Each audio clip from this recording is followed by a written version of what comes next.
So weird to stand in front of the camera again. I haven't been posting for a while, and for me it's a big deal because for me the channel means a lot, and I'm trying to be consistent in my posting, and I think it's been around a month since my last video. I feel I owe you an explanation, and I just want to tell you the short story what happened to me.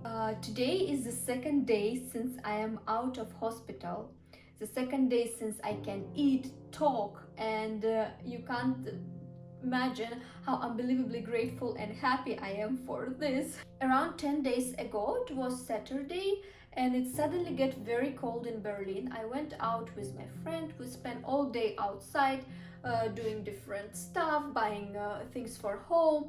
Even though I was dressed warm enough, due to heavy rain I get wet fully, and I spent the wet whole day, you know. I was like, it's okay, I will come home and drink warm tea. Anyway, in the end of the day, when I came home, the first night was terrible.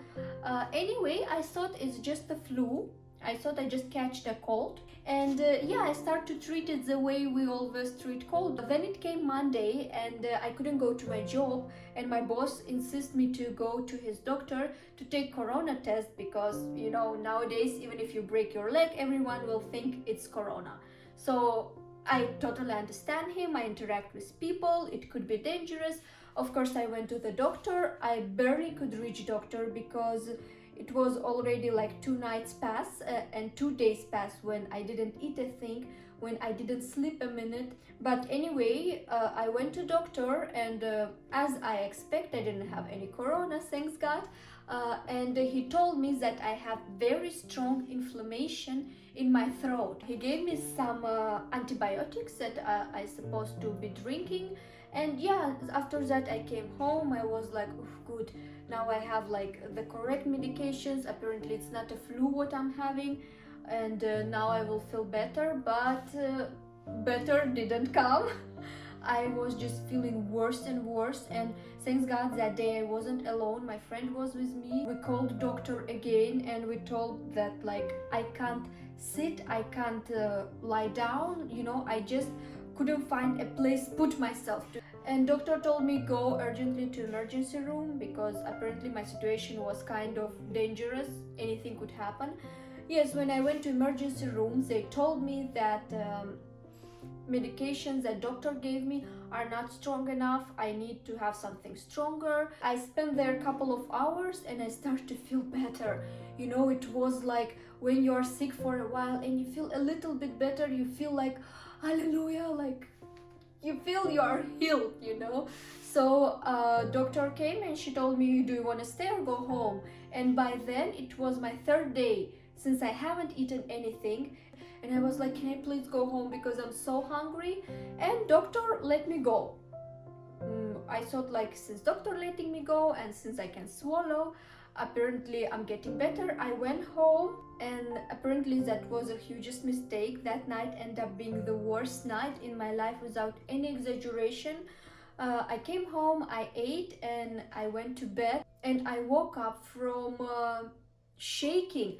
I was shaking like crazy, and I was like shouting and shaking and sweating, and apparently having huge fever. I wasn't understanding what's going on with me, and it was so scary. I mean, the first time in my life I was actually afraid to die. Like, it was unbelievable. I mean, now I'm just talking about it and I already have like cheekbones, and anyway, it was so awful. And the friend who was staying with me called emergency. They came within 4 minutes, but for me it felt like it was 4 hours. It was like unbelievably bad. I don't remember how they brought me back to hospital, and of course doctor who let me go was feeling so guilty because apparently she not supposed to in my conditions. And yeah, they made again corona test because now you can't let people into hospital without knowing test results. I had to wait couple of hours in emergency room. And in the morning when my corona test was negative and my blood results came, and doctors told me that I should urgently be transferred into intensive care. And you know, when you are hearing words intensive care, it sounds so scary.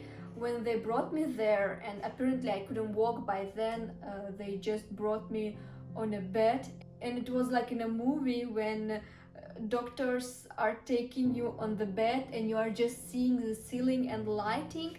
It was I really don't wish to relive this and don't wish anyone live it. It was so awful.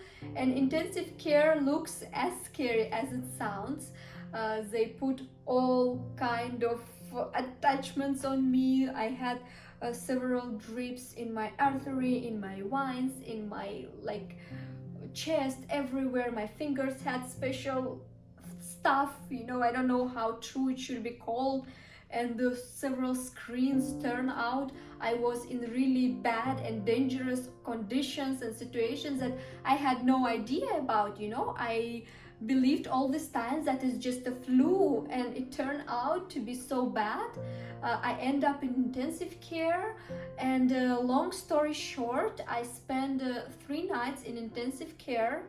I was constantly giving antibiotics through the veins, through arteries. I wasn't able even to go bathroom by myself, and I should be always attended by nurses.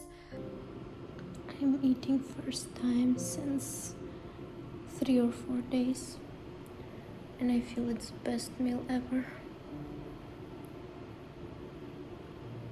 So good to be able to eat again. Anyway, after 3 nights in intensive care, I started to feel better. Later they moved me to ENT department, ear, nose, throat department, and there we continued treatment. I didn't feel good till day 5. I kind of lost track which day I'm here. I think day 3, and today they moved me to ENT department. It's like ear, nose, throat, because my main problem in my throat.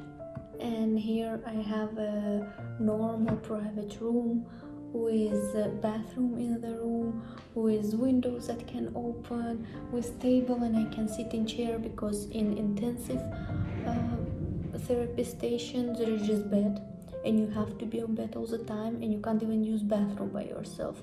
Wow, that's hard. Anyways, they brought me lunch now. So this is how they bring lunch. Wow, it's a meat with potato and cabbage, I guess. Yogurt, salad, and here is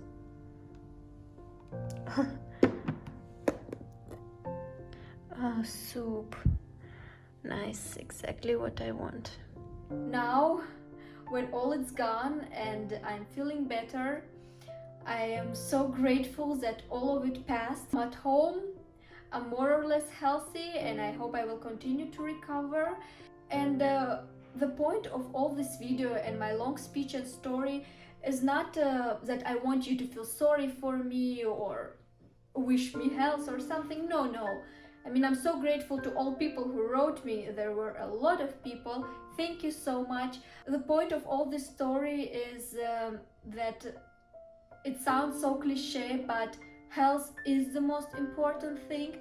And maybe most of the time we take it as granted, especially when you are young, you are healthy, you are full of energy. We are thinking it will be all our life this way, it always will be this way, but unfortunately not. And health is like the main source we need to preserve, and all what I want to wish you is take care of yourself in this uncertain time of viruses and crazy 2020, and in general, just take care of yourself, take care of your family and friends, and yeah, stay healthy, please stay healthy. And I'm so excited to be back on channel, to start shooting again, to share with you more. And thank you so much for watching this video, for staying all these minutes with me and listening to my story. Anyway guys, stay healthy and see you next time.